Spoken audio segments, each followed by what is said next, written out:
Jai Baba, everybody. Jai Baba. My name is Chris Barker, and it's my pleasure to welcome you to part 2 of questions and answers with Los Dos Amigos, Peter Nordeen and Ward Parks. Today, they will be wrestling with a variety of questions submitted by Baba lovers. Ward and Peter are eminently qualified to ponder questions about the life and messages about Avatar Mayor Baba because they have dedicated their entire lives to him, and both have done extraordinary work on behalf of beloved Baba. Peter lived part-time in India for years, along with his wife Debbie, doing countless tasks at the behest of the Mandali and the Trust. In the early days, he worked under the eagle eye of the taskmaster, Padre. Now Peter has become a taskmaster and the #1 worker at the renovation project that is transforming an old school into the Maher Archive Collective, MAC. Ward Parks is a preeminent Baba scholar, having published in just the last few years a series of books based on Baba's lectures from the 1920s and the 1930s. Earlier, he helped edit one of the editions of the Discourses. And prior to that, he had another life as a medieval English professor. In the meantime, he's also written countless Baba songs. So I'm going to turn this over now to Ward and Peter, who will make comments before we actually start the question and answer section of the program. So gentlemen, take it away. Okay.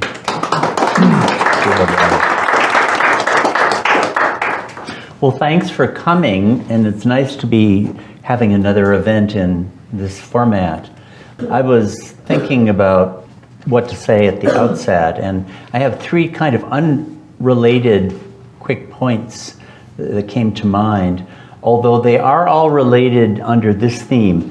It does seem to me that we're kind of at a change, a hinge point in the processional of the Avataric Advent.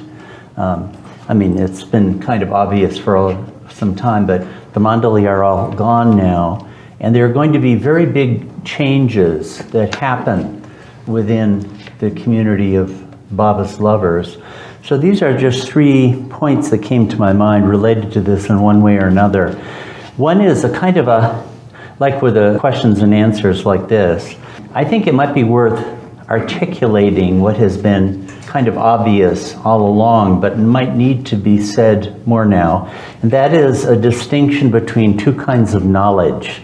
One is intellectual knowledge, and the other is actual gnosis. I mean, I've been going all around America giving all sorts of talks, and I would say these are intellectual knowledge. I mean, they're based on study and so forth. But gnosis is something quite other than that. There's gnosis with a capital G, which is God realization, and gnosis with a small g, which would be the knowledge of people who are actually on the plains, like Muhammad the Mast would be an example. And I don't think it's been a problem in our Baba world yet, but we're coming into new times, and it's worth saying, just because someone is articulate or knowledgeable about Baba's books, it certainly does not mean that they're equipped to be a guide spiritually to anybody. I think we all know that, but I think it's perhaps a good time to start saying the point once in a while. Another thought I had about the community of Baba's lovers. It's kind of been common among us to refer to ourselves in a disparaging way as broken down furniture and so forth. And that's good, because the master we follow is the highest of the high. He said so, and I affirm it. And it's very good for us not to get inflated egos on basis of that. So it's fundamentally a good thing. And not to worry about spiritual advancement. Don't follow the path, and the path will follow you, and so forth. But I do think it's worth, because we're going to have new people coming. I mean, many of us have seen the grave yawns before us, and new people will show up. And some of them might be real seekers of God and say, well, can I find God this way? So in view of that, I think it is a very great blessing to be one of Meher Baba's followers. It really is. And I personally think that however Baba's lovers may look,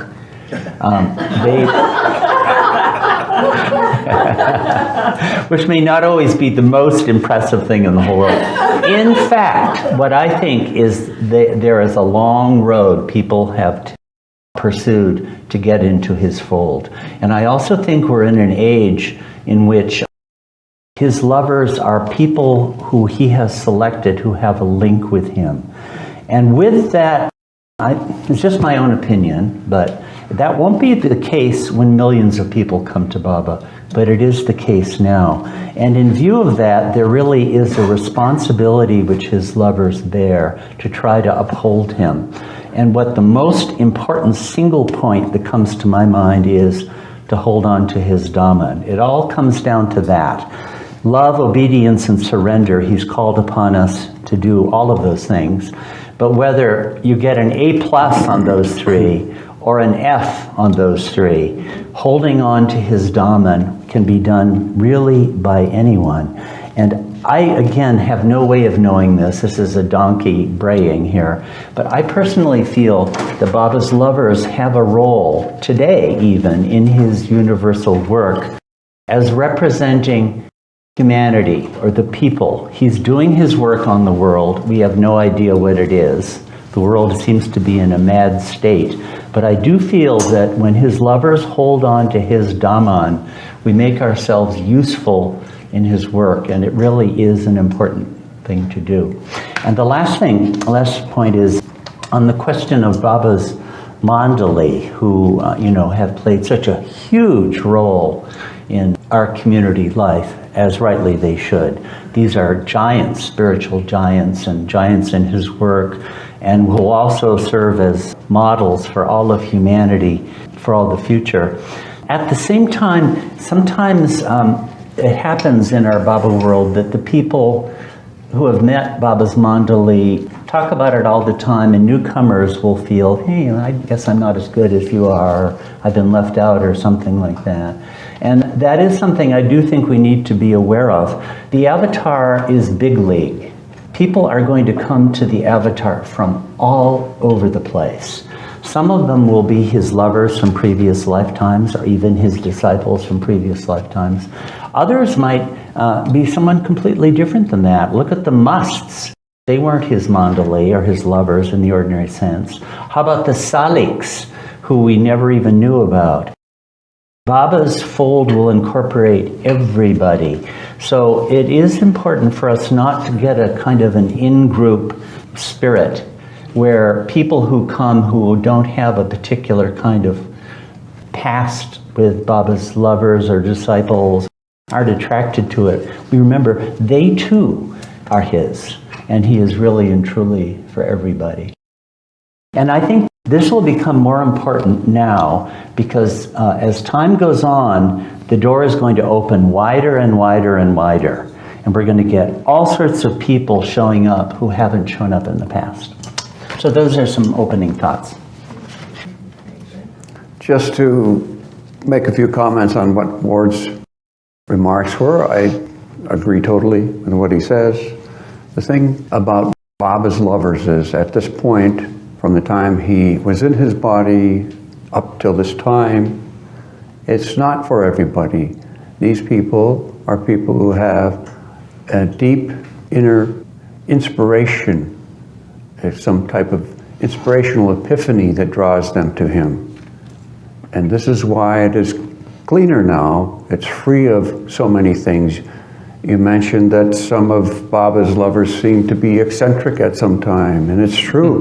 Especially when Baba remarked, they're on their last lifetime. Oh my God, they look like. But what's there is lingering. And what's happened is, as one remembers God, specifically God in human form, lifetime after lifetime, the sense of self and remembering the self just diminishes. As these people forget themselves, they lose all sense of pretentious presentation. So anything they do may seem peculiar. And Baba has explained that some of the people, even on the earlier stages of the spiritual path, look like they're mad. God mad. Agents in the lower planes, they look like they're mad people. We don't know. We don't know. Bonnie and Erich were concerned about impressing people. They were concerned that people shouldn't get the wrong idea about Baba. So they wanted to be, Bonnie would tell theists, please brush your teeth and stuff like that. It's a different thing. What I just really wanted to go into just right now, besides comments, is let's get right in the subjects. I wanted to answer a specific question. Tim Garvin, during the last session, asked a series of questions concerning Bao's work and his sources. Important subject, required a long period of answering. But there was one question that was left lingering, and we didn't have time to address it. And that question was, so Bao wrote about infinite intelligence, and now Infinite Intelligence is a book that has been discovered from what we know as the intelligence notebooks. Long form outline from discourses Baba gave during the 20s.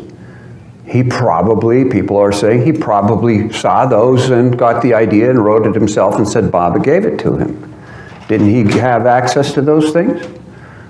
Well, the answer simply is no, he didn't, because those were kept in what was called the grain godown at Marisad. So during Baba's time, the Mandali didn't have archival facilities. They had their own personal places. The biggest archival facility that we know of was the East Room at Upper Mehrabad, and that's where the women kept Baba's treasures. More specifically, things, so many things that Baba had been given by the Masts, and items like the ashes from the Duni pit, from the Manonash that were never to be used, other things from their life with Baba, all of those things were kept in the East Room. Padri himself at Lower Mehrabad had a small trunk below his bed that he had hermetically sealed after Baba dropped his body that contained so many very interesting things. After he died, money came out one summer day, and the few residents, we with her, sat with her, and she had this thing open and went through it. It's a very interesting thing. Now, Adi, who was there from 1921, in that same building where he first started being Baba's devotee, kept so many things in the back veranda. Didn't have a room. The veranda was lined. It was an enclosed veranda, but it was still a veranda, lined with boxes of publications and different things. Rats would eat them. He had nothing. He couldn't do anything about it. That was it. That was the best he could do. At Marisad, they had one room where rats could not get in. That was the grain godown. That had screens on the vents and different things. So anything that was precious that they did not want to have destroyed was kept in there so that vermin could not attack it. Free from vermin and insects. So these things were kept in that grain godown, which happened to be on the women's side, inaccessible to men. It was the domain of Mani and later Meru. And Mani is the one who dealt out these things as the years went by. Now there's an interesting story. This is In God's Hand, the book. I believe this is the first book that Ward became involved with in publishing so many of Baba's things from the early days, which have been not ignored, but not dealt with until that point. So Janet Judson told me that she was with Mani in the grain godown when they pulled out that, I don't know if you call it a manuscript, it was these sheets, 39 sheets written in Baba's hand, a discourse. Mani was looking at it. She said to Janet, maybe we should just burn these. People won't understand it. This is how Mani was. There's a chance they might misunderstand. Better they don't. What do you think? Jan said, Mani, how can we do that? This is Baba's own handwriting. It's here. We have to assume that he's here for a purpose. Okay, it was kept. Gradually it came to Ward and others, Merwan, Ward, Bao. Bao at the time saw it and said, "It must be the book." And I heard him say, "No, it can't be the book. It's only 39 pages, but it could be a part of the book." I would say that the subject matter very much could be something that would be in the book. At the time, I was thinking that. It can't be the book. It's not. Baba took more care in the book. We know that he went through and did a table of contents, organization, finally in that book. That's not here. This is written on a page, very large writing, quickly done, you can see, and he's doing lines and such things, so people get the idea of it. Sometimes he'll write a word and cross it out and start another thing. Later over here, he writes something, and people think, oh, he's confused. What is this? But what this shows you is that this is how a person who's communicating by writing communicates. So when Infinite Intelligence came out from the same go down, this grain storage room at Merzad, Mani's domain, Ward and Merwan went over this with a fine-tooth comb, and of course this whole discourse was included in that manuscript, that long-form outline. So now you know the provenance, the source of that. That's how it all came to be. Now, if Bao had been reading all of that, he would have known that this was there. Proof that he didn't read that, per se. He just had been given other information about the same subject in his own time with Baba. Okay, let that be. Anyway, this is the first book that Ward worked upon, and then the ball got rolling and all these other things started happening. But it's important that people understand the source and the provenance of these things. That's where they came from. These things may have been brought by Ramju in 1966 to Merzad, the year before he died. We know that he brought manuscripts there. That's all I wanted to say. Just answer that question for Tim Garvin. This is 1925 that this was done by Baba. And I think there's a very good chance it could have been August 20th, 1925. Because This is what Baba wrote in one sitting. Hours. They would have tea on Thursdays in Arangan at Kaka Shahane's house there, and the Mandali would have tea with milk in it that day. Something, a real treat. And then Baba would begin giving the explanations. And to see this, his words, what he explains, the content, nobody else could do it. One discourse, one day. Thank you for those comments. Those are great. And we've got some interesting questions for you here. The first question is, in the Master's Prayer, it says, "You are the Trinity of truth, knowledge, and bliss. You are the source of truth, the ocean of love." So the question sent in by this person is, what does Baba mean by truth in the Master's Prayer? I take that to be the English rendering of Sat Chit Anand. Chit is not knowledge exactly, but I think I'd have to look and see in the Gujarati version of the prayer, it's Sat Chit Anand. And Sat is derived from the Sanskrit verb astitva, which means to be. So you could say another way of rendering existence, knowledge, and bliss. And what is truth? Truth is that which exists. So I take that to be interchangeable with existence and an English equivalent to Sat. By the way, also on the matter of the Master's Prayer, it was published under that title throughout the 1950s, and Baba was cool with it, but I do note that it actually was originally called by Baba the Universal Prayer, and I personally feel that's a better name for it. because it doesn't really bring up the master. Not really at all. It just, there's, you are the ancient one, the highest of the high, is the only allusion to the personification of God. And there are many people who don't like the idea of a master. So I think it would be better suited to universal dispersion through humanity if it were called the universal prayer. Actually, it's Flag Chris who persuaded me of this way back. He thought that it got the name the Master's Prayer because it went to the West.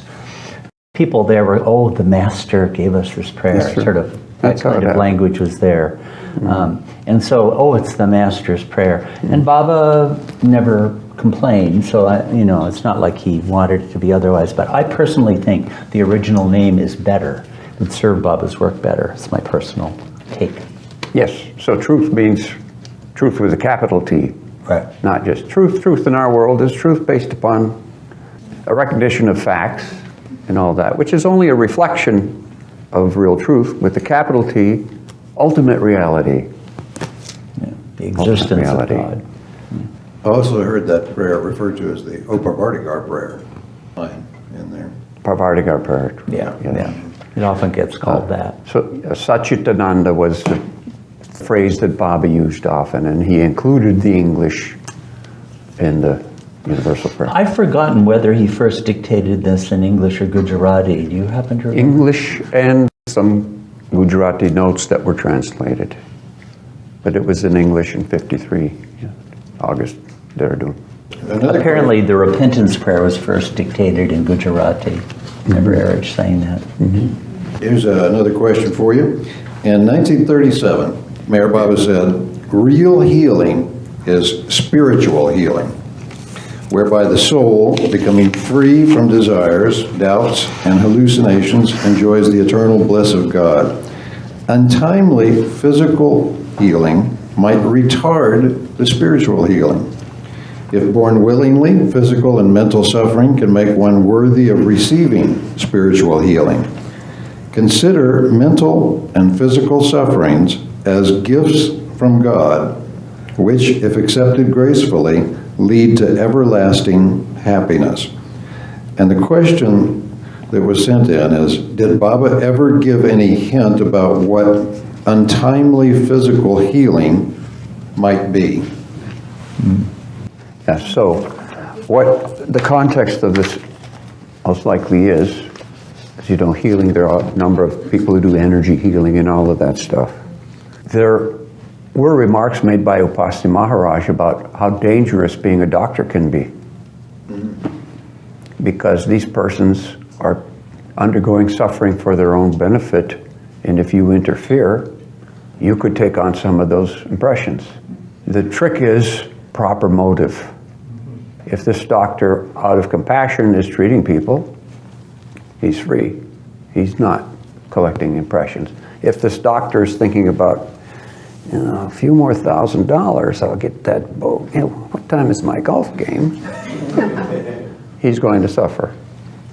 There are people who have maladies they're going through, and these things are from past lives. Now, this also gets into one of the other questions about karma and the results of it. But an example in the time of Jesus, and Baba made these explanations, there are two different explanations. In the advent of Jesus, Jesus did miracles, healed. The Prophet Muhammad said Jesus healed 50,000 people in one place one day. It was sensational. He did that for two reasons. One, Baba explained that during the advent of Jesus, in that culture, that mixed culture, people were very proud and pompous. They needed a shock. There were also occult people who were doing kind of miraculous things for a show, to make money, attract followers. So those things were there. They needed to be shocked. But there was another, more important reason why Jesus did miracles. And that was to get himself crucified, so that he could take the burden. Remember, this all had to happen in a very short period of 3 years, roughly, so that he could accomplish that part of his Advent's work, that dramatic portion of his Advent's work. As Bob explained, after the crucifixion, Jesus went to India with Thaddeus and Bartholomew. Thomas also went there later, we know that. Mary probably went there too. There are a few books written about Jesus' life in India, specifically Kashmir. As early in the 20s, 29, Baba was in Kashmir and did seclusion out on Hill, where he indicated Jesus' tomb was. But he said, nobody will ever know where it is. It's there. Digressing into Jesus a little bit, but the point is, this whole issue about miracles, is that there's a difference when a perfect one does a so-called miracle. Bob explained that these things to the perfect masters are nothing. They are child's play. Meaning they're just a simple, they control the whole universe. So the superseding order of powers in the universe is all at their fingertips. It's not an issue. But for the ordinary human being, these have a lot of meaning. An interesting thing to remember is that in every Advent, the avatar works according to the need of that time. And Jesus, for a short few years, did this in the Middle East during his period there. And the ramifications in his Advent were to cause a great effect, specifically in the Western world, on the long term. But the unfortunate result is that the theology, frankly, is quite shallow. They gave great importance to miracle mongering and stuff like that, and only the real mystics get into the essence of what it really means to love Christ and to live a life of sacrifice and humility. The greatest Christian in history outside of that time was Francis of Assisi. How few people can accept his example of being wedded to poverty and humility. In this modern world, in America, possible, not there. So this untimely healing thing has a lot mostly to do with people who have this impression that we are our bodies and we have to fix that because something's not right. But it will go to that future question there about karma and knowing that these bodies are just biomechanical vehicles for one experience of one lifetime, for whatever we have to work out in one lifetime. And when time is up, go on to the next assignment. Baba has told us, this is all good for you. If somebody humiliated you, they stole from you, they should thank them. How many people can do such a thing? Ward, do you have some comments on that untimely healing? Yeah, people who have worked in the healing professions would know much more about this than I do. But the thought does occur to me, what Peter was talking about, that people who use miraculous powers to precipitate healing, particularly if they're on the lower planes, might fall into the category that Baba was warning about, to get occult powers used to relieve some physical ailment. I would think that way. On the other hand, if the sciences, the healing sciences, develop in a way where they start to recognize spiritual principles, I don't see anything wrong with that.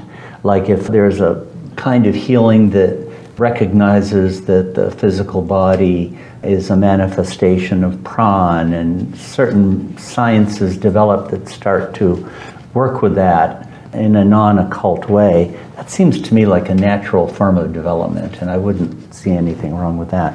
But this isn't my field, so I'm not an expert in it. It's true, Baba did say the major portion of suffering is unnecessary. So with a little intelligent action, this can be avoided. Yeah. It's interesting, what I observe, watching my wife go through so many things, is that in modern medical science, there's a great urge to relieve suffering, mostly by people who think this you are you and your body, and we will do our best to help you. But what happens is the suffering gets changed slightly, and then there's another form. Okay, so you stop that thing, but then it'll get stretched out into another thing, and it goes on and on like that. Scott might know more about all this stuff, but anyway. And it seemed like Baba encouraged people to use medicine if they were sick. Sure. Get treated by doctors and so forth. So we're not saying that one shouldn't try to do that. Right. I mean, like, okay, a lot of my line of work would be the intellectual sphere. Let's say the domain of philosophy. Well, there's nothing wrong with an understanding of philosophy that is grounded on a recognition of higher truths and the reality of God. In the same way, if a science begins to develop in ways that recognizes higher truths, well, that's all to the good. I don't think there's anything wrong with that. It's just actively desirable. But again, a lot of the people who work in the healing professions would have much more to say about this in a specific way. Here's another question, and that is a question that you could say it's about prominent disciples of Mayor Baba. What might have been the possible work or assignment of disciples like Fred Marks, Darwin Shaw, Delia de Leon, Phyllis Frederick? Do you have any thoughts about what might have been their work or assignment from Baba, if any? Well, we should assume that the people around Baba were like the people on the spiritual path. That means higher planes, specifically agents who consciously do things as a work assignment. They may be given a work assignment, like, Ramju, I want you to write that thing. And he may be reluctant, but he'll do it. There may be simple things. Go to the bazaar and buy that. Baba made an interesting comment in a discourse, Creation and Its Causes, I think it is, that for disciples in a circle to be veiled, they usually are much more useful to the master's work. Being unaware of what they're doing. They're much more useful. Why? Because they are archetypes through which he can work. Their mind doesn't get in the way. Their mind is on the work that has to be done, that he has told them to do. And anybody who spent time with the Mandali will tell them that's exactly how they were. Their focus was on what does he want, what does he need. That was it. Not in interpretation, this means this and that means that. Baba would make jokes about that kind of stuff. Baba needed to become perfectly human. He needed to come completely into the world of forms, in the gross world, to accomplish his work to the best. That's what these people were. Of course, they're agents. Baba explained they're agents of different degrees. There was no need for them to come physically in Baba's contact. Usually, we have all the stories of Baba contacting different agents around the world during different trips and things, but not so much like that. But not that people didn't have experiences. They had inspiration, intuition, feelings, and all that. These are, people ask about Fred Marks. Fred Marks was a fine man, very, very humble man, very loving, just remembered Baba all the time. Nice guy. When Adi Jr., Baba's brother, went to England, he went into the antiques business with Fred Marks. They're just all connected. The word obedience comes to mind, that each of these people and others with Baba, they were willing and able to obey him. Of course, it's easy for us to say. Baba said, the gift from the master to the disciple is obedience, and it takes many lifetimes. We have many examples of people who are offered. Baba would use them as an example. Erich would use the term sometime, it was laid before them on a silver platter. But they had their notions of what being spiritual was, and they couldn't do it. One kind of trivial thought that comes to my mind, I really don't know how Baba used his people. We understand that his circle members are archetypes, and doubtless other people functioned archetypally, but sort of a trivial thought. I've always noted that Phyllis Frederick had psychic powers, Muhammad the Mast was a must, and Asfendir Vasali was a Premashram boy. I've always sort of thought this was to satisfy lovers who wanted to know what such people would be like. Oh, what's a psychic like? Well, Phyllis Frederick actually was, and she made it seem so ordinary and never made a big deal about it. Muhammad the Mast, if you went out to him, he'd say, "Show!" and drive you out of the room. So then you got your taste of the must. And Esfandiar Vasali would say, "Just love Baba." Yeah. So people who, with hankering after these types, Baba gave these three and others kind of to satisfy our curiosity. Right. Mehrabad was, in our old days, was like a museum. So you come into the main bungalow and the charts and pictures on the wall, and and there's the must in the corner there. With real live must, it's like a Baba museum here. But we lived with him, and it was a great opportunity to have that experience. Yeah. I just want to say about Garman Shah, his writings, I think Baba gave him a gift, took him to a certain station, and allowed him to write from that station. Darwin was given a real gift of, I believe, both the station and the ability to write some truths, his truths, from that place. And I think that's a remarkable body of work.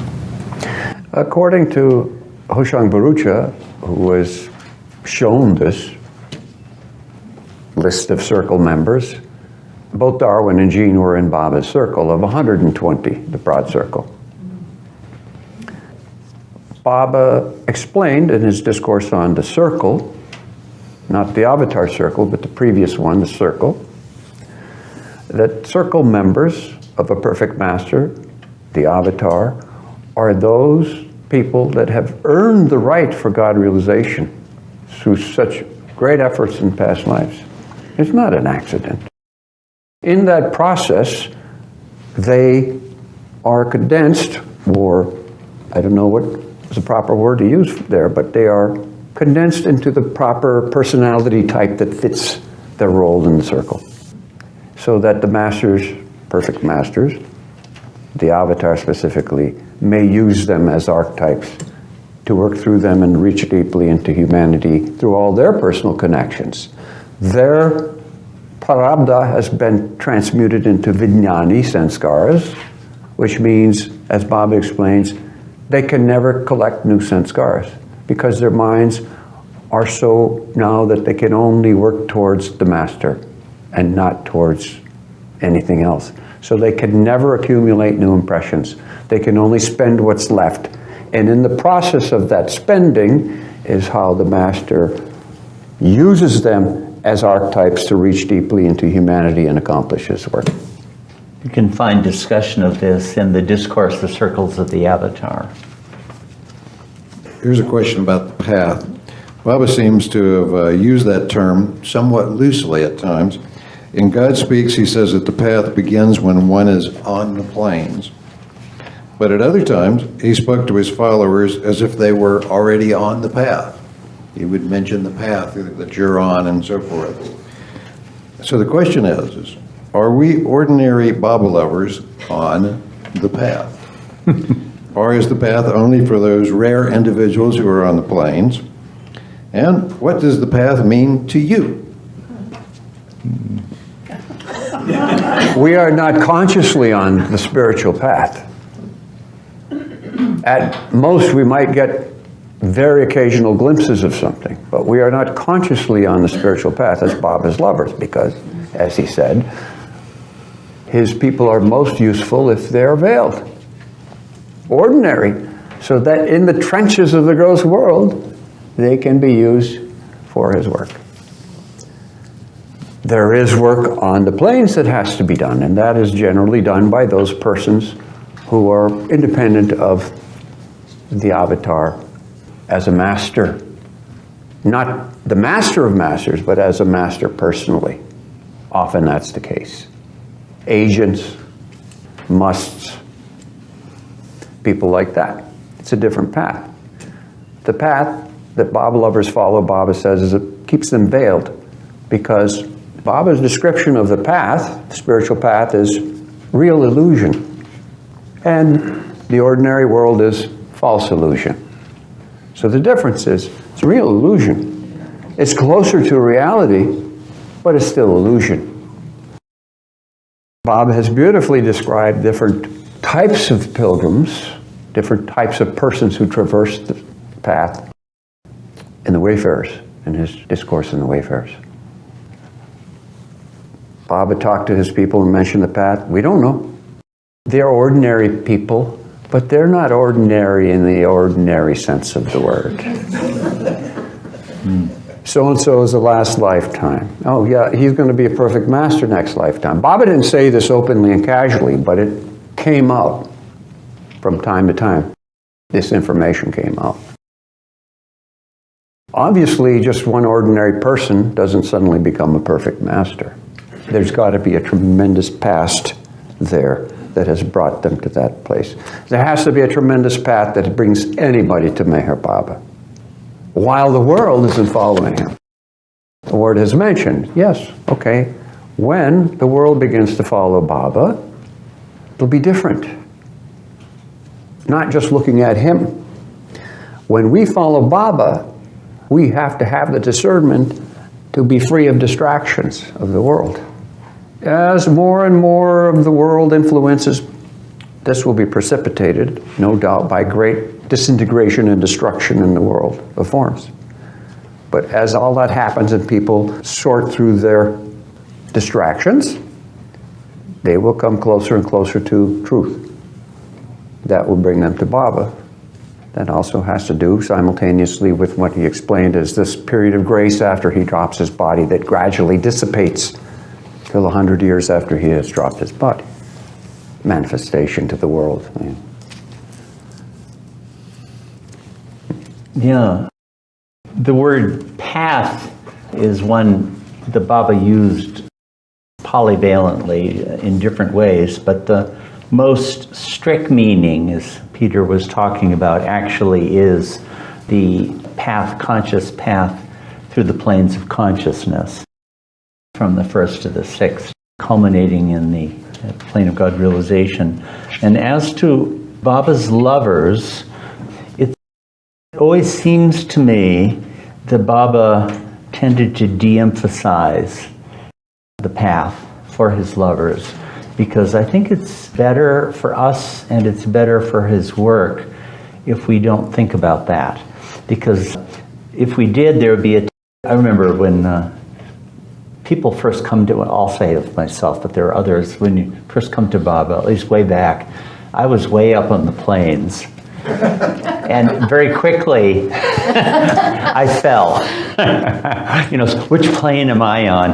And you don't have to read very much in Baba to realize that I'm on the gross plane.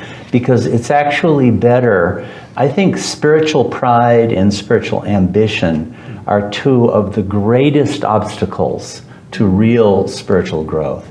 And I think a lot of Baba's work with his lovers focuses on that, where we just drop it, just forget about it. Erich would say, don't follow the path and the path will follow you. Don't pay any attention to it. And I think that is a characteristic of the path, so to speak, that Baba has given to his lovers in general. Now there may be people now, and will certainly be as our community opens up more, people who show up who actually are on the path. Or some who are deluded thinking they are, and others who actually are, and we're going to have to be able to recognize that that can happen. But in general, until now, it's been a real matter of de-emphasis. But as a last point on this, speaking in terms of what I brought up earlier, as new people start to come in and say, I want to find God, I want to find a path to God, following Meher Baba is a path to God. And it's not without significance when you dedicate your life to him and hold on to his Dhamma. So we shouldn't disparage the path to such an extent as to close that door to people coming to Baba. I do think that Baba's lovers are being led by him on the journey to God, and we shouldn't belittle that work of his with us, whether you call it the path or whether you call it something else. Words that Erich would say, Baba would say, my people, they don't have to be on the path. The path comes before them. Yeah. naturally. It's that egotistical thing of, oh, I'm advancing. Oh, Yeah. I must be getting somewhere. You know, And that's a real pitfall of many of these things. And absolutely antithetical to spiritual progress is, I'm progressing. It's like pushing a rope. Baba defined spiritual advancement as this: the spiritual path, I want nothing. Right. I think Baba's work with his lovers is quite spectacular in that way, because I think almost all of Baba's lovers, give them 5 or 10 years, sort of give up on it, you know? And that's the best thing. That's actually the best thing. I don't know about if I'm progressing to God or not. I only seem to be getting worse. But I know Baba's for me. Well, that's actually the fastest route for us, is that. And he does get that out of his lovers. I really think he does get it out of most of his lovers. True. It's great work on his part, and it's our great fortune to be given that. Here's another question. Baba said this new life will live by itself eternally, even if there is no one to live it. Any thoughts about how the new life will manifest in the future, or is it already manifesting? That's one of the great lines of all times, isn't it? It is. Because it sure looks like that's the case. I mean, maybe somebody really is living the new life. Probably is so, but they're not much in evidence. I know I'm not.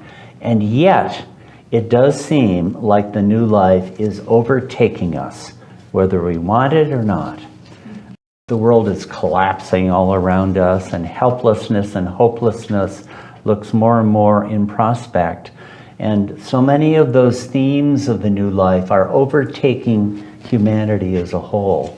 So I think humanity is going to find itself there without ever having intended it. So it's going to happen. It is slowly happening more and more and more. The new life, one of the phases of Baba's life's work that he placed great emphasis on for people to study, to know about. In the trust deed, he states specifically for those who want to study my life, and especially the new life. It has great significance, most of which will not be realized until after so many events in the world happen and people say, oh, you see, he did that. He was the ultimate archetypal perfect human being who became a perfect seeker on behalf of all humanity. And the purpose of the new life? Failure to seek God. And the only answer, the God-determined step, was that the mind must be annihilated. And he went through all of that. Mananash. He went through all of these phases, and in the end he said, successful. So it's been done. It's already been done. But for all of those, the physical aspects of the new life, you had those 4 phases: begging, langoti, wandering, and then labor. And ultimately Baba said after a few months, I'll do the first 3, begging, langoti, wandering. You follow me, your work is labor. So Baba's lovers, then there were all these plans, how to take part in the new life and take a labor phase. Your responsibility before God was always stressed. You have individual responsibility before God. Yeah, all these things, as Ward said, it's happening. It will come to pass. Baba has done the work. You know, one thought linking this with the previous question, Peter brought up the Mananash phase, which began in 1951, October, and it was just the annihilation of the mind. And when he announced Mananash at a meeting in Hyderabad in June of that year, he gave one of his very rare discourses during the new life. During the new life, he was an ordinary man and didn't know anything, therefore couldn't give discourses. But in this case, he did. And the subject was on the traditional paths to God. There are 3 of them, Gyan, Karma, Bhakti, right? Knowledge, action, and devotion. And Baba said these were laid down by the great masters of the past for the use of humanity, but it's as pessimistic an account of the three paths as I have ever seen Baba give. He'll say, well, karma yoga means doing this and that, but basically there's this problem you'll never be able to get over. Here's this, the ramification, the side effect is going to be this, and you can have this, Right. so it's a failure. It's a hopeless. So it's like the three paths are completely hopeless. And this is how that hits me. He was not speaking there as God, he was speaking as a seeker. And he was looking at the great paths that have been laid out for humanity, and he was saying, it can't be done. So what is the solution? He, the avatar, did mananash, the annihilation of the mind that would open everything up again, as a spectacular act, as the ultimate seeker of God. And so that strikes me as an amazing aspect of the new life. Here he is, the God-man is a seeker of God, and he's saying, these paths are impossible. You can't do them. They can't be done. So he did the ultimate act itself of annihilating the mind, which opens it up for all of us. And that statement, even if no one is left to live it, to me means that he has put the life into the new life. And even if no one can do it, it's done. It will be there. It's there if you can do it, if you're willing to do it, if you have the courage to try. It's there. I think humanity is going to be forced to do it. Yes, look at the wandering and the begging and the langoti that's happening all over the world more and more. Right. Hopeless, helpless. And people who are in there will actually be living the life of the path for God, even though that may not have been their intention at all. I think it's one of the most spectacular acts of this avataric advent for humanity. You know, one thing about the new life is that almost every message Baba gave about the new life is completely negative. You don't do this and you don't do, look at those rules, or look at this message of people who avoid this and avoid that. So I was thinking about that, but then when Erich or Mani would talk about it, I remember they would say, I cannot express to you how free we were. But hey, wait a second. How about those 10,000 rules? You break one of them, you get kicked out. Is that freedom? Those rules were actually what made a new life possible, which in itself cannot be named or cannot be expressed. It has to be lived. So the new life was something Baba never really talked about. He talked about what the framework for it would be, but to know it, you actually have to live it. Anyway, that thought came to me from studying it. The ambiance of that pure life.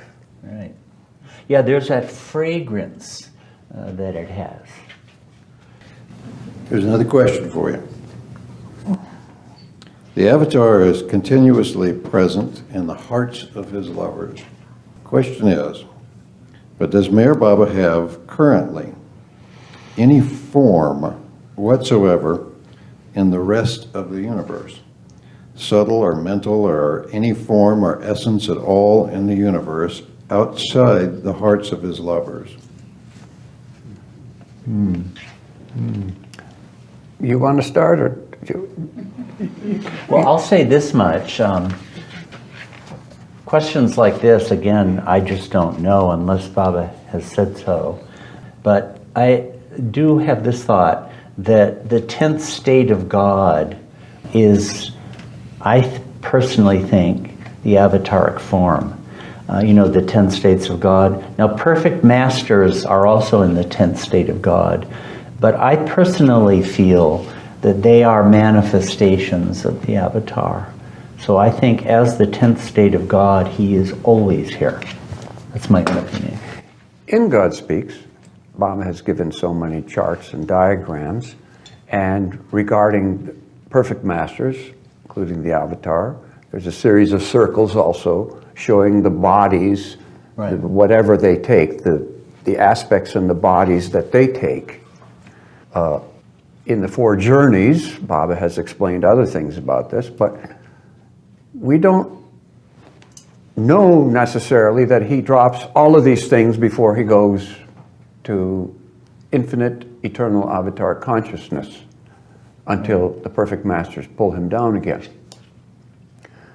In the early days, and this is something the old Mandali would tell us, Baba often told him that he would live to be 90 years old. And then he dropped his body around the age of 75. So when we first started going, they would remind us that, Baba said he would live to 90, so. All I can say is this, one thing I know of is, and this came up because a few years ago I had to do a presentation on the 5 messages regarding manifestation in Baba's work, Final Declaration and the rest of them.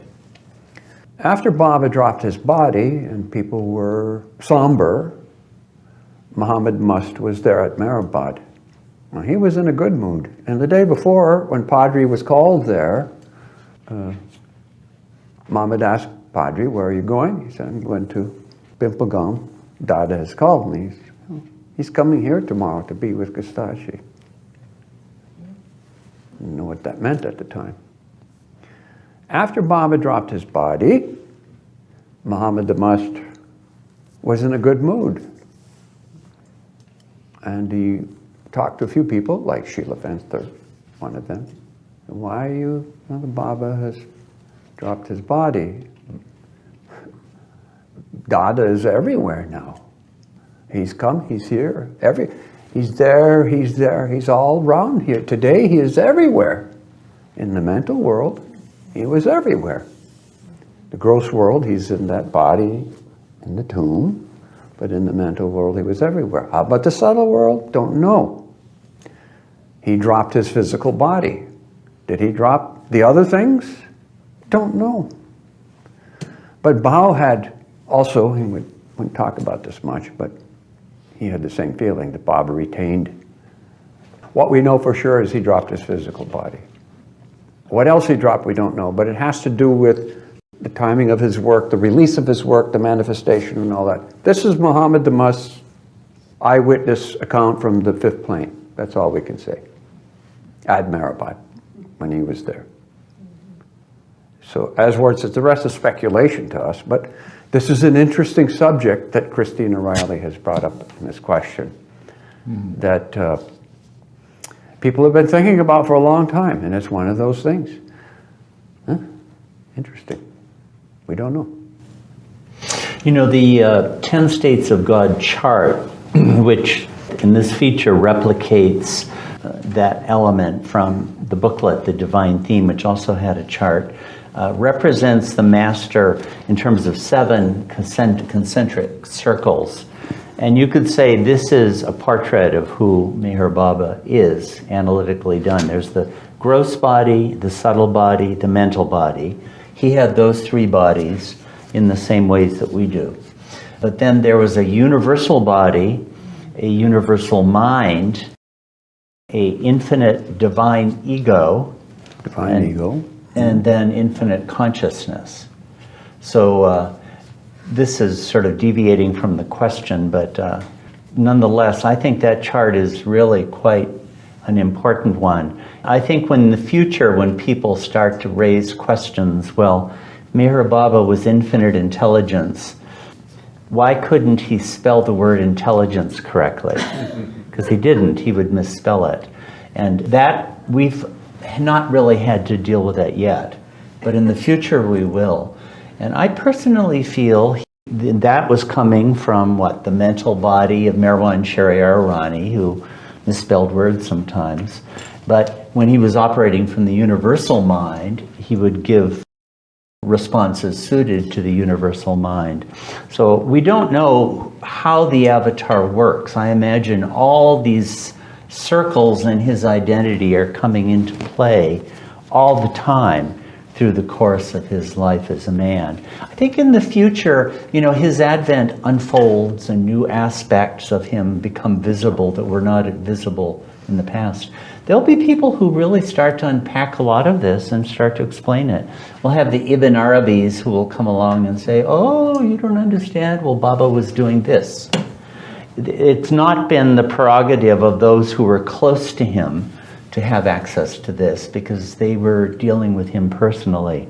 But the avatar starts to show new depths to himself as time goes on. And the later periods have privileges that the earlier periods did not. I think it's really important for us to affirm this. It's not like, oh, we missed knowing him in the body, we lost out. Well, there's no doubt that that is a blessing that is not to be missed. But this is a blessing too.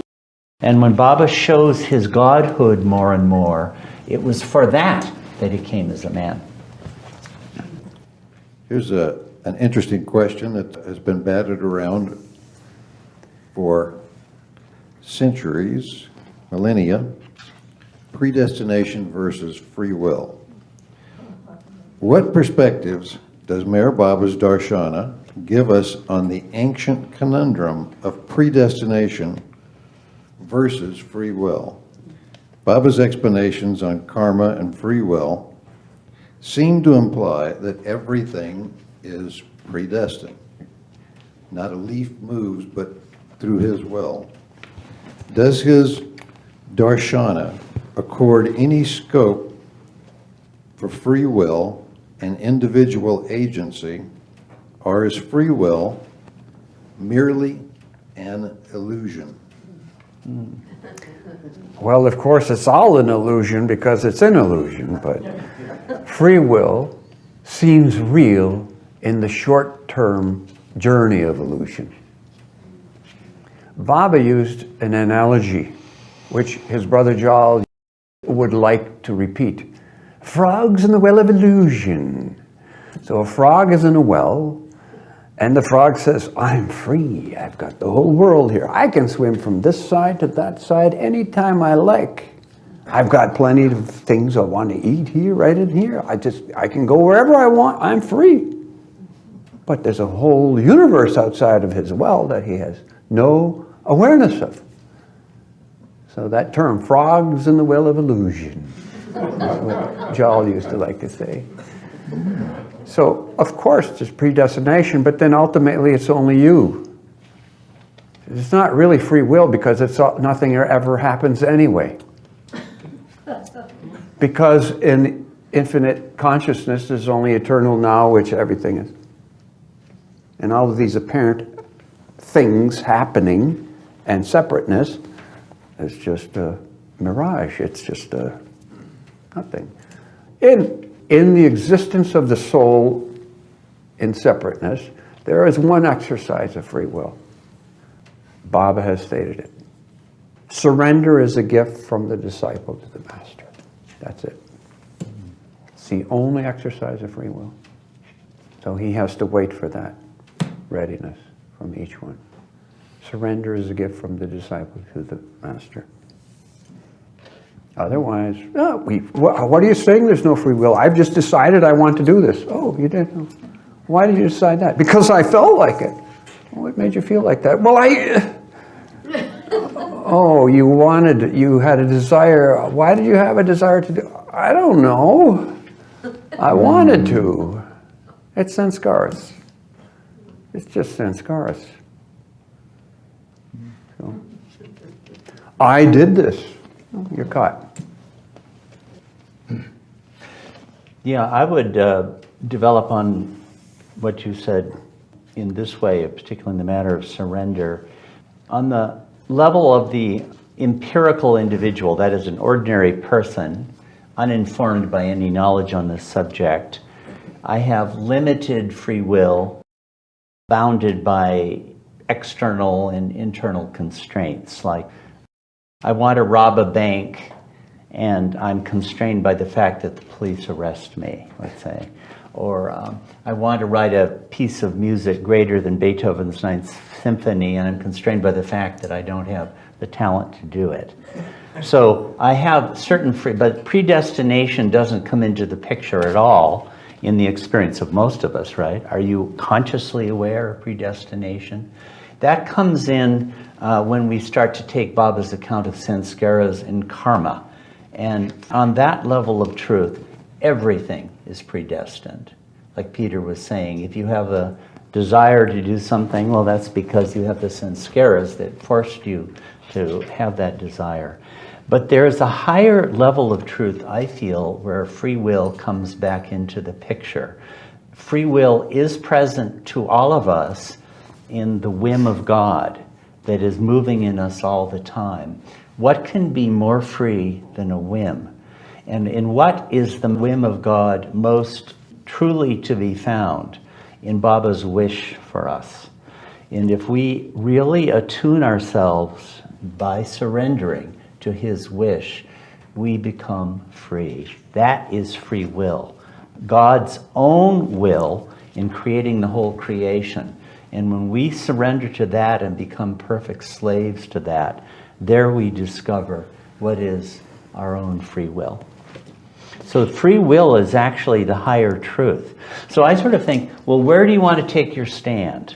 In being a slave to karma or being a slave to the master? And when you become a slave to the master, free will manifests in our own lives. It's his will. Free will is his will. And that is accessible to us if we surrender. New Age prosperity seminars, you can have anything you want. You have a right. You want it, you have it. Anything you want. And Arish would say, yeah, you can have anything you want if you're willing to pay the price. Mm-hmm. The law of karma is there. You can have it if you're willing to pay the price. Here's a question. You could say that we grew up in Baba reading the discourses and God Speaks. But now, in the last few years, comes this new wealth of material. I don't know where this stuff comes from, but it's an infinite intelligence and in God's hand and creation its causes. So there's a whole new world of information. How should we integrate the new concepts, the new language, new terminology in those books with what is in God Speaks and the discourses? How do you integrate those? Where's the wheelhouse? Yeah, doing seminars on this very topic this year, so I could talk forever about it. But I feel that it is best for God Speaks and Discourses and those books to be the first thing that people study and it to be the basic framework. Baba presented those and had those published for the world. Those are the best place to start. But to give one major idea relating to this, in God Speaks, we get the master exposition of the divine theme or the journey of the soul, which was the main philosophical idea, the signature philosophical idea that Meher Baba gave out this time. But what we get in Infinite Intelligence and developed in the Creationist Causes also is the imagination, what role the imagination has. And we'd have to spend a long time to unpack that. But I feel that the imagination has a huge place. I would call the imagination possible existence, what could be. And the divine theme, the journey of the soul, has that as the milieu in which it occurs. Now, I've just given an idea that would take a long time to explain a lot. But I do think the stuff from the 20s is really essential to a full account of Meher Baba's darshana. And I'm obviously prejudiced on this point, but I will say nonetheless, Meher Baba, darshana means his spiritual philosophy, is spectacular. It really is spectacular. There's nothing to match it in this day and age. And it is also very, very beautiful. So I think in the times that are coming now, this aspect of what Baba gave is going to become more and more accessible to more and more people. And when the world really does approach Meher Baba and they see what he has given, they will be in awe of it. Can you give us 3 good examples of how something from the new material matches with the earlier material? Well, one major idea that comes up in creation and its causes is the dichotomy of prana and akash, which you don't find at all in the later stuff. And this turns out to be the primordial dichotomy within the imagination, that is to say, within the imaginary universe of what is not. Pran representing fullness and akash representing emptiness. So that's one huge thing which Baba gave there. Also, this idea that you get an infinite intelligence of thinking the imagination. And a number of you have studied infinite intelligence, but this is a really revolutionary idea that you become conscious of forms that are not. And it shows that the imagination spreads the universe of possibilities in which the soul can identify and experience the universe through it. This is really necessary for a proper understanding of God Speaks, in my opinion. Another big idea which you'll find for the third thing here in infinite intelligence is a real discussion of the three yogas of Gyan Karma Bhakti, knowledge, action, and devotion, as based on the triune nature of God as knowledge, power, and bliss. These three yogas have been there forever in Hinduism. The Bhagavad Gita is all about that. And you'll find it in the discourses too. The three great paths, they're forever there. But Baba explained their foundation in the triune nature of God as knowledge, power, and bliss, which is another new idea given by this avatar. So those are three really major themes that the integration of the earlier and the later material gives us a much greater, more complete picture of than we have ever had before. All this early stuff was a total surprise. Who knew that it was coming? It just got pulled out of the rice go down, and all of a sudden we have in Mirzad, all of a sudden we have this spectacular body of content from the 1920s.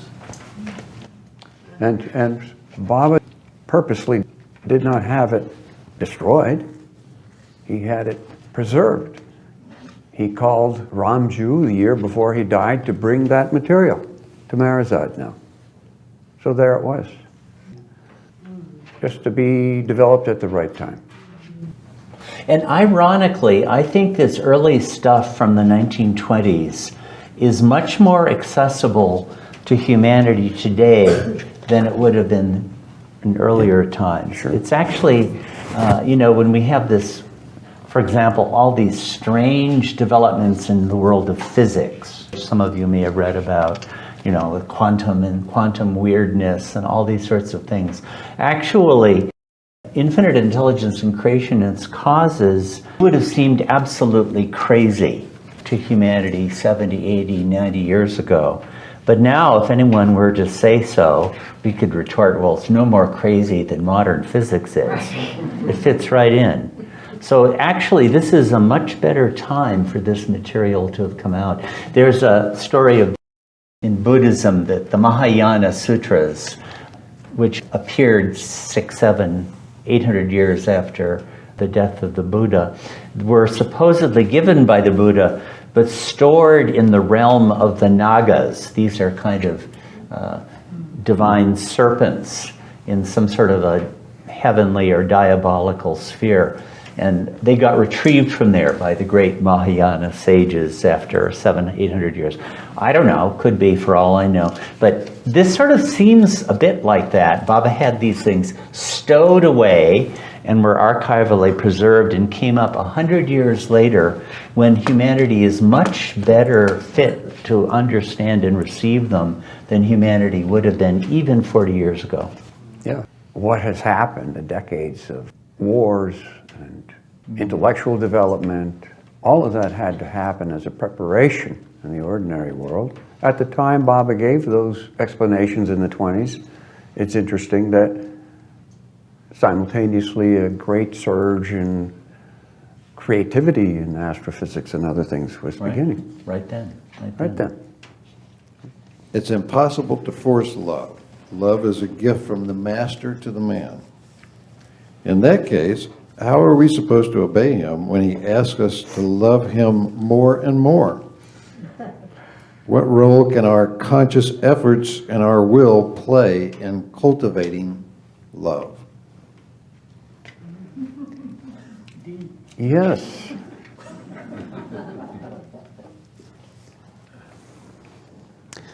Just take Baba's word for all of these things. Nothing is real but God. Nothing matters but love for God. The aim of life is to love God, and the goal of life is to become consciously one with God through love. But how to love God? So he gave us the directions how to love God. It's in the message that he gave in 54, and it's been printed also in the Universal Message, How to Love God. We've all seen it. These points, very practical, simple points, have to do with love and sacrifice, putting oneself aside for others. How to love God in the most practical way, yeah. To love God in the most practical way is to love our fellow beings. If we feel for others as we feel for our own dear ones, we love God. That simple first point. Many people think, yeah, I love my family. Yeah, you love your family, okay. And Bobby uses that as an example. That's not real love. Your family, all those people, they're an extension of you. But if you were to be on the street and you see somebody poor, hungry, with no shirt, you won't give them the shirt off your back. But that would be real love. You know, in Creationist Causes, in those talks Baba gave to the Mirashram boys, Baba kept enjoining upon them, create love, create prem. It's hard to think of another time where Baba gave those kind of urgings to people. And thinking about it, they were very young. They were teenagers, 13, 14, 15, 16. And when I came to Baba, I was 18. But I remember there were times where I would try to exert myself to create love or something, you know, sort of shake yourself up. And it was something more like trying to stir up emotionalism or something like that, which was good thing to do. I think when you're young, you're more able to do that. You know, as you get older, it's sort of like, well, create love. It hasn't worked in 50 years so far. You know, it's not going to work now. So I do think it is good with young people, like Baba was doing, to inspire them, to urge them, to create enthusiasm. But it seems to me as you get older, doing things like what Peter was just reading there, it's almost like you discover that it's there, you know. You just find it. It's just like you give up and there it is. That's been more my experience. Not that I feel love or anything like that, but I'm kind of know that it's there because everything else has failed.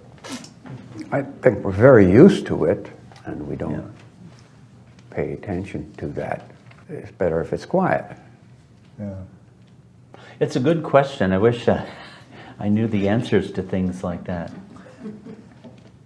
Should have a Darwin Shaw or an Esfendi or Vasali who could.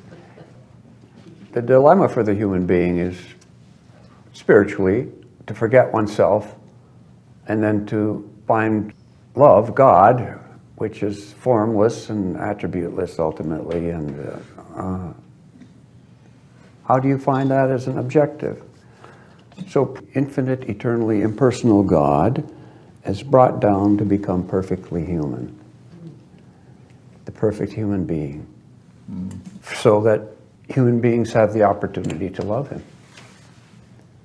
And what better to distract oneself from the false self than having this perfectly charming, perfect personality to think of. It's the great purpose of the Advent, really. It's all in the end. It's all in the end of human reincarnation. It's all about now you've gone through all of this crap in your deep past, and now be free of distractions and know that the purpose is just to enjoy that life with him. No rush, be patient, just and savor. Mara would always say that. Just savor your time with him. Yeah, well, as he explained, as talking to one of his lovers, you don't really love me, you're reacting to my love. That's good, but you didn't bring it, you're reacting. You're just reflecting a bit of that, and you're in the middle of it. It's a natural thing. He's the ocean of love, so we just have to react. One of the other questions kind of ties in with what we've just been talking about, and that is there anything one can do to love Baba in addition to saying his name, dedicating one's thoughts, words, and actions to Baba, and being a Baba-loving and compassionate person? Since we've gotten those three down, what's for extra credit now? Yes. Yeah, so if you've done that, then savor that and add patience to the list. If you're doing that, you've got what are you expecting to get something now? You want to be spiritually advanced after that? What is it? You've got it. If you've got that, you've got the life. Remembering him. It's a simple thing. Breathe his name. You know, along with those, the other phrase that comes to my mind is holding on to his Dhamman. There's something just hanging in there with Baba. You know, whether I've lived a great life or whether I lived an absolutely shitty life, or it's usually a mixture. I mean, I'm not completely bad. There have been some good things. But actually, as I've gotten older, I've come to feel more and more that fundamentally none of that matters. I mean, it's always better to obey Baba and do good things in his service. Of course it is. But actually, if you hold on to him, he'll pull you to where he wants you to be. And that's the one thing that matters in the end.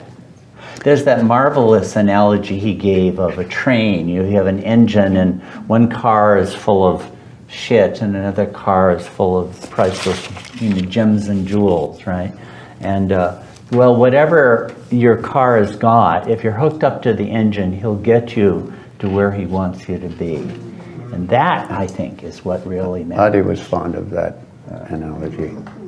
One of my favorite lines of Baba's is, love for God automatically and naturally results in self-denial, mental control, and ego annihilation. Yeah. Don't need a technique. And he has a good way of doing that to us. All three of those. That is to say, getting it done. He actually does get it done on us, I think, his lovers. Whether you want it or not, it's sort of like the new life. Whether you want it or not, it will come. And when it comes, you kind of want it. Or understand its necessity.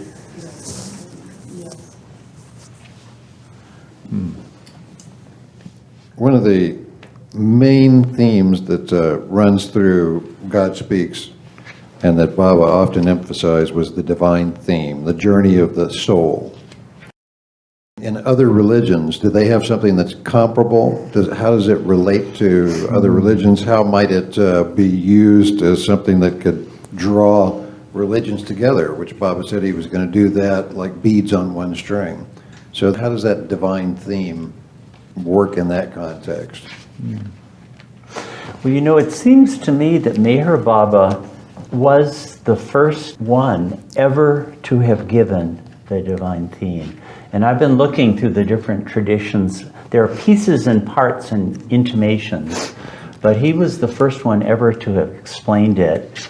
And again, to brag on my boy, Meher Baba, you know, you talk about some of the great ideas in history, like Einstein's law of gravitation or things like that. This is a much greater idea than any of those ideas were. It explains everything. And Meher Baba presented it for the very first time in human history, as far as I know. First in Infinite Intelligence, and then God Speaks is this master thing. And it looks to me like Meher Baba put that in terms of his philosophy as his central philosophical idea. The journey of the soul from the very beginning to the very end. Or you could say the biography of the soul, which means our biography. He's telling us our story, who we were, who we are, and who we will be for the very first time. And it will magnificently bring together disparate threads from traditions all over the place. Like in Hinduism and Buddhism, you have this idea of reincarnation that culminates in mukti or nirvana or whatever it is. But it's always unclear, like you can get reincarnated as a cockroach or, you know, like that. It's not clearly... Yeah, too many vagaries. there are vagaries all over the place. And there was never any account of the earlier stages of life, whereas Baba brought in the whole scientific notion of evolution. He found a place for that part of things. So you get the whole journey of the soul from the very beginning to the very end. And I think it will provide a magnificent framework through which the different intellectual, spiritual traditions can be united and linked. I mean, all right, the different religions will have certain pills to swallow, like Islam, Christianity, Judaism. You've got to accept that there's reincarnation, for example, things like that. It won't come easily. But when it happens, all these understandings that in fragmentary form have been given out by the different religions can be put in an integrated place. It's a beautiful, beautiful account that satisfies so many questions that people have. Even gave at least an overview concerning issues that the ordinary human mind, he said, could not comprehend. But he said, here it is anyway. What he termed, because we didn't have better words for it, gaseous states. So many gaseous states. And of those 200 and whatever number, he said only the last 7 were gross enough so that the ordinary human mind could comprehend that. And he explained that scientists will be able to understand up to the subtle world, and then No further. they can't get into that. Things that are so fine. Even in physics, where they have the particles and influences and things, they're just at a certain point where they stop. When they try to calculate speeds and intensity of particle movement, after so many studies, they realize, wait a second, our intention to do this has changed the result. What does that mean? Okay, something beyond the physical. There's energy, but then there's mind affecting the energy that affects the result. They can't make sense of that right now. They're not aware of the finer spheres. You know, like one part of the divine theme is reincarnation and karma. And so many people have lost their faith in God and higher truths because of the challenge, well, how can there be a God if there is so much evil in the world? Or why do evil people flourish and good people suffer? You know, these sorts of questions. Well, you know, reincarnation and karma has to be accepted on faith. That's true. But you have to accept one thing or another on faith. We all do. I have faith that when I leave the building, there'll be an outside there, you know. You always have faith in something. Or when I fly to India, that there really will be a country of India that I can land in. You always have to have faith in something. And if you have faith in what he said about this, it really does give an excellent approach to these problems. And when you live out your life, like I say, well, this has happened to me, this bad thing has happened, it must be something that I've done in the past that caused that to happen. It's actually helpful. you actually can grow and gain from it. So this whole divine theme narrative, if accepted and made the basic context in which we understand our lives as unfolding, really does help a lot. And it makes things seem coherent. And it does away with, it gives an answer to a lot of the nihilism that's all over the place nowadays. People doubt everything and say, why shouldn't I be a piece of shit? Because the world is shit anyway. Well, it's not. It's not. There is a meaning behind it. And his divine theme gives us a very convincing narrative of what the meaningfulness behind life is. Another question. Which of the Mandali passed away within a year after Baba dropped his body? And could we have a favorite Mandali story from each of you? Certain Mandali died before Baba dropped his body and then just after. For an example, on the Memorial Tower, that list was stopped at Baba's last dictation for his work, which was in June or May of 1968. But several people died soon after that, and their names are not included. Beryl Williams, Warren Healy. Other people did die in that time, but Baba had already put their names previously on, like Sailor Mama, Baba's childhood friend who was one of Baba's Mandali, died in October, I think. Other ones, Goswami, he died, I think, in December. Immediately after Baba dropped his body, the first death was Kakabaria a few weeks later. He died a few weeks later at Marisad. But not before there were a few meetings in which he went toe-to-toe with Sarosh and blamed him for burying Baba, and Baba wasn't gone. You buried Baba, he is still alive. He was shaking his fist at Sarosh for putting Baba's body into the crypt. Duncan died about 6 months later. Sadashi Patil, Did he die then? he did within a year. Bidal was about, 2 years? About 2 years, something like that. There were a few others. Burger Mehta was a Babalar who died during that period. Pardon? Dr. Kenmore was a couple of years, like Bidal, a couple of years. No, later. 71. I think 71, yeah. About 2 years, about around the time that Bidal died. Sarosh then 72, 3 years later. There were about 6 around the time of after Baba dropped his body that went. There were a couple other ones I don't recall off the top of my head. Well, Peter, back to the subject of Beryl Williams, she died before Baba dropped her body. She died, but she died after Baba's list. I would have personally preferred them including everybody who died before Baba dropped his body. It would have been a more clear demarcation of all the lists that were prepared for the Memorial Tower. Obviously, they had to draw the line somewhere, so they drew it with Baba's last indication of a list. Those who came after, they didn't include, because there was an issue. If some ghost comes out of nowhere and says, hey, my uncle died and he met you in such and such a year, and now you have to deal with that person. So you couldn't say anything except that Baba had made the list up to this point. That's what their issue was. Okay. Favorite Baba stories? Mandali stories? So many stories of Mandali people. One Padre story?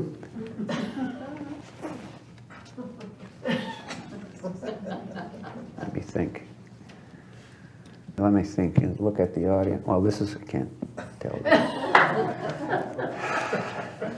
Here's a story while you're thinking of relating to Bao. It's actually about me in relation to Bao. When I first moved to India, we came under spiritual training. And I had gone there in the expectation that spiritual training would show me my faults, right? And this is an illustration of something I had not expected at all. Bao, when I first moved there, just hammered me and hammered me and hammered me right and left. And also, I was in the trust compound, in Ahmednagar, and I would like to go out to Maribad sometimes and go to RT or play volleyball or visit with people, and I was suffocating in the trust office in Bow. He just wants to go here and go there. He was, come here. Yes, you go, you just go. And so he would just absolutely, he would let me go when I asked, but made me feel absolutely terrible about it. So one evening, I hadn't asked him for permission to go to RT, but somehow I was out there going to RT. Anyway, I was sort of skulking around at RT, hoping that nobody would notice and tell Bao that I had gone to RT. And suddenly I realized, I feel like I have snuck out of the trust compound and gone to a brothel. For what? For going to RT, right? Which on the scale of good to bad is kind of on the top of the good thing. And I'm feeling like I'm creating performing some sort of a heinous sin by going to RT. This is spiritual training. Baba is showing me my best good action and having me experience it like I'm doing some hideous sin. I wasn't expecting that. I was expecting to be shown what I regard as my sins, not my good actions being experienced as if they were terrible actions. So that was the kind of thing that Bao himself knew from his own experience with Baba. I'll just tell you one simple, so too many stories, I won't say a favorite story, but I think it was 75 or 76, a meeting for Amartithi. We had an office called Firstly, which was where the board members would have their meetings. It was where Bao spent several years sitting at a huge desk so that people wouldn't be traipsing through the trust compound. They could come in there and see him directly. The problem is he sat on one side of the big desk, and every time somebody came in, he had to do this. And he did that for a number of years. That is really, this is not right. I said, you've been sitting there all those years doing this. At least sit on the other side. You think? Yeah. Or then he moved back into his other office so that people could just see him directly after Money died. But he didn't want them to have to be going through and bothering Money and Erich. So he would sit at the first office and then he had to do this thing. Anyway, I digressed. A meeting for Amartithi preparation, 75 or 76, only a few of us were there. Pendu told me to come to that meeting, and the meeting was Padre, Pendu, Adi. So they sat at one end of the table. And I was over there standing or sitting at the other end. Somebody else was there, and we were just listening. But Pendu told me to come in. We came in. The meeting was in Gujarati. There's nothing but a conversation between them at this point and that point. Pendu starts saying something, and Padre says,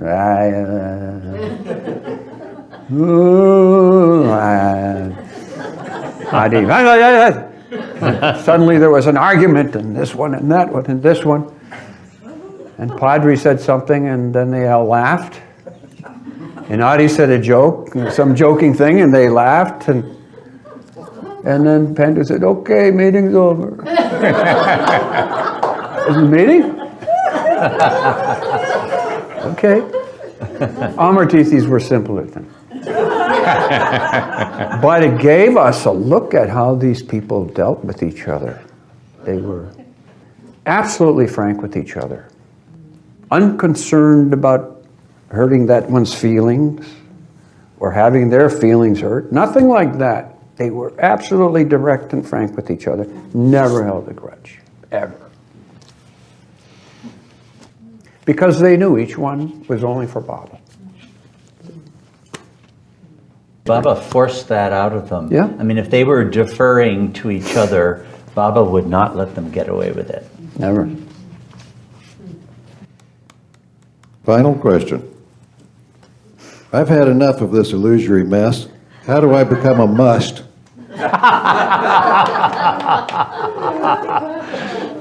Good idea.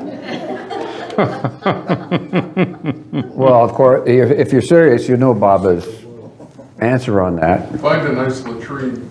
There are people who have acted like musts, and Baba would sometimes humor them a little bit, but, you know, just irritated the Mandali when they would see people like that. And eventually they'd get tired of it, you know, when they weren't getting any traction and they got really hungry, and then they would give it up. But Baba's explanation was that you have nothing to do with it. It's all there from the beginning, predestined in your nature from the beginning of creation. So probably we won't become musts. We'll just be on this path of no path. Good. I'm glad. You know, when Ivy Deuce wanted the Charter for Sufism reoriented, she had a couple of stipulations, and one was she didn't want any musts. None of the Sufis should be musts. And they can go somewhere else. Not having any stinking garbage around here. And they should be conscious of the path, and they should not, but they should not be musts. During the Meher Prem explosion, one of Baba's disciples at the time was K.J. Dastur. You know K.J. Dastur. He became the editor of the Meher Message. He was kind of a writer and intellectual. And he wound up turning against Baba and denouncing him in 1931 when Baba went to the West. But he went through a phase of becoming a must. He was overpowered with love, and he was weeping and all this sort of thing. And the funny thing is, Baba would say, "Look at Dastur. He loves Baba more than anyone." Right then they had, Abdullah Pakran, who was on the sixth plane of consciousness. But no, Dastur is greater than...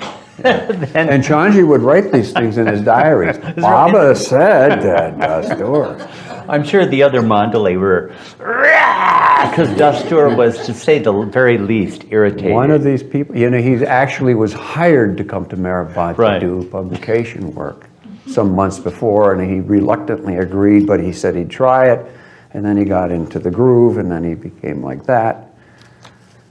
He's the one who, a few years after that, left Baba because he was angry that Baba didn't bring him along to the West on those first trips. And other things. He had issues.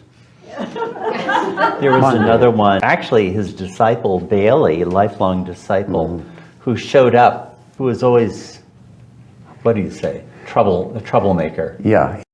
When Aaron showed you, Agani was all the things we weren't allowed to be. Yeah. That's Times 10 for Bailey. Times 10. But he showed up when all of this was going on, and Chota Baba was in the sixth plane and had been dressed in a kafni, but Bailey had the idea that he was advanced too. So Baba forced him to dress in a kafni. Bailey's nature was, if there was an opportunity to do a little exploitation on the side, why not? Money to have a good time, didn't have to work.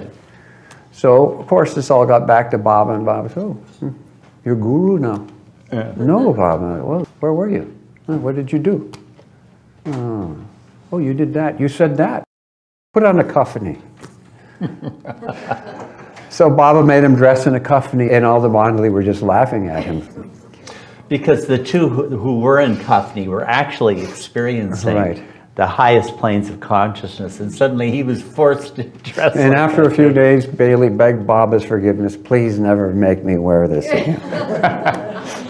It's not becoming a must, but it's the same sort of thing. So there's two good examples of how to become a must. I suspect the consequences that you'd, after about 3 or 4 days, say, "I don't want to be a must anymore." Somebody asked me about Baha'i, so I thought if anybody wanted to hear that, I would say what Baba said about Baha'i. Yeah. Okay. Baha'i is a religion that began in Iran in the 19th century. There was, according to Baba, a perfect one. He was known as the Bab. Bab means gate. He's the gate to the divine, the Bab. Got realization at a young age. At about the age of 23, he started revealing to a few people that he, in whatever way they did, because this is Shia Islam in Iran, that he was perfect. And he told them that he had come to tell them that soon a great prophet would return to earth, like Jesus and Muhammad. His time was coming. This is the 19th century. 19th century. He attracted a few followers and said some few things, but his message essentially was, there is truth in all the great religions, and we are all one. He was executed for heresy in 1850. There were two brothers, half-brothers, who were followers of his. The younger of the half-brothers, who became known as Sub-Yazal, was named by him, although he was only 19 years old at the time, as his chargeman. The older half-brother, who was about 14 years, who actually was a few years older than the Bab, became known as Baha'u'llah, who is the founder of Baha'i.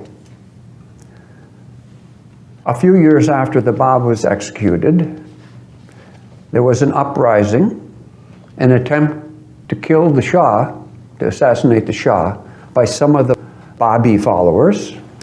That assassination plot was thwarted. These people in Tehran were captured, tortured, and killed.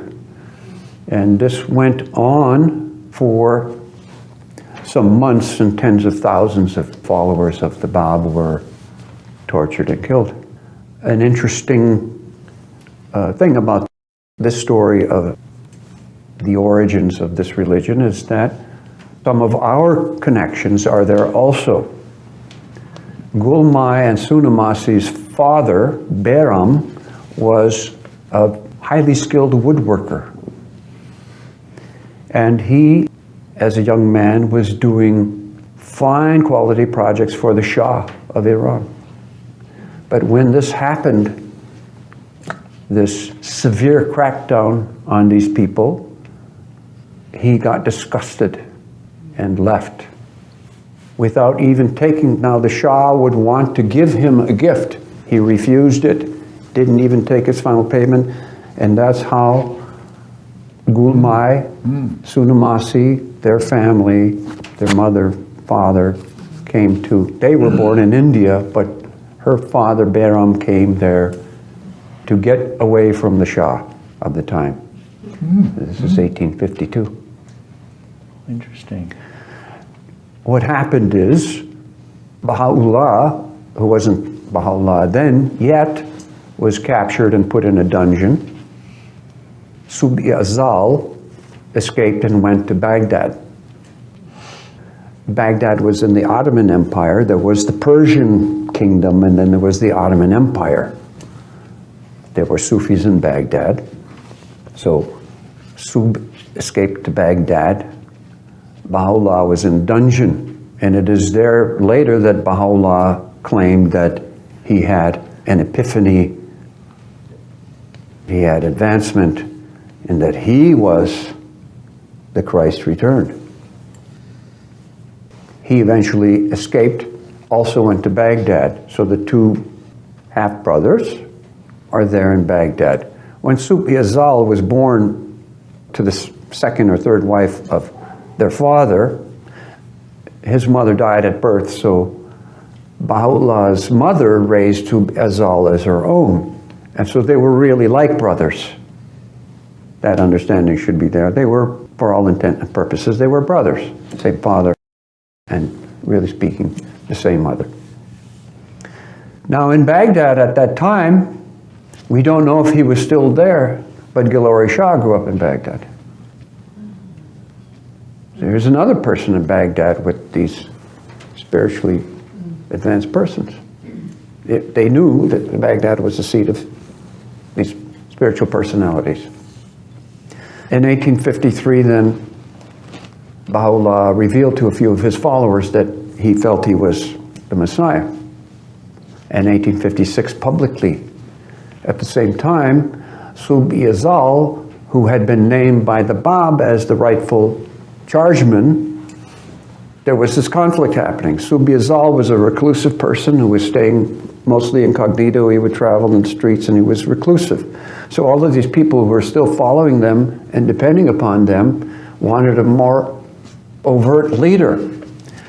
And frankly, the older brother, it's tradition that the older one would be the leader. So gradually, more people began to follow Baha'u'llah. This conflict between them became big, so the Sultan, the Ottoman Sultan, called them to Istanbul. So this thing continued to play out for a few years there. This animosity between the two sections, factions. Eventually they were both exiled to a place in Europe on the edge of the Ottoman Empire then. In Greek time, Hadrianopolis, after the Emperor Hadrian, I think. It continued, and there were claims of poisoning one against the other. Neither of them died, but Baha'u'llah was poisoned at a dinner and developed tremors in one hand for the rest of his life, apparently. Whether it was due to the orders of each of the other brothers, we don't know. But that went on, and eventually they were both exiled. Sub-Yazal to Cyprus, and Baha'u'llah to Akka in Palestine, which is now Israel. He died there in 1892, and Sub lived another 20 years, I think. Baba said Baha'u'llah was on the 5th plane, but he said Sub-Yazal was on the 6th plane. So that's the background of this drama in Baha'i, which now has devolved into a democratic election of their officials and all of that. But their intention, universality and oneness and all that, from the origins coming from the Bab, was absolutely authentic. And he was perfect. Wasn't Ruth White connected with Baha'u'llah? I think she was originally, Baha'u'llah had a son, Abdul Baha, who is the one who came to the Western world and introduced Baha'i to the Western world, and that's where it grew and grew. And his grandson then became, what was his name? I forget. He had a regular Persian name, but he became the leader of Baha'i until he died in the 50s, and then they went to a democratic process for electing their leadership. But the Baha'is in general have not much regard for Sub-Yazal, who is actually, Baba said, and this is what Erich told me personally. Not all of this history, but Erich told me a few things, and one of the things he said, the brother, who is less known, was on the 6th plane, Baba said. He has a nice photograph that was taken a year before he died. They don't have much respect for him. He wasn't after followers, and he was reclusive, so his number of followers as the years passed dwindled and dwindled. And Baha'i under Baha'u'llah, then Abdul Baha, became a more popular religion. Bill LePage's sister was a follower of Sub-Yazal. When Sub-Yazal went to Cyprus, he associated with the Sufis who were there. It was all the same to him. Wasn't looking for followers and all that. Just the people of like mind. So that was just a simple background. And today is Baha'u'llah's birthday. Oh, really? And, yeah, it just happens to be. Quite a family. It's all, today also is Bob Street's 75th birthday. Oh. Which plane is he on? Gross plain but veiled. Where is he? Is he still in India? No, Bobby's in Myrtle Beach. He's in Myrtle Beach? Yeah. Okay. Temporarily or? It's all temporary. Especially when now you're 75. It's more